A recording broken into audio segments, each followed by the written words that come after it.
राजू हर सुबह खेतों में काम करने जाता था। एक दिन उसे एक घायल चिड़िया झाड़ियों में मिली।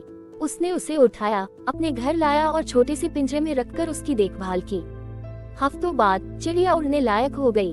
राजू ने पिंजरा खोला, चिड़िया कुछ देर बैठी रही, फिर उड़ गई, लेकिन रोज वापस आने लगी। वह अब आजाद थी, पर राजू से बंधी थी। राजू समझ गया, सच्चा प्यार कभी बांधता नहीं, वो लौट कर आता है। उसने मुस्कुराते हुए आकाश की ओर देखा। भी वीडियोस देखने के लिए चैनल को लाइक और सब्सक्राइब करें।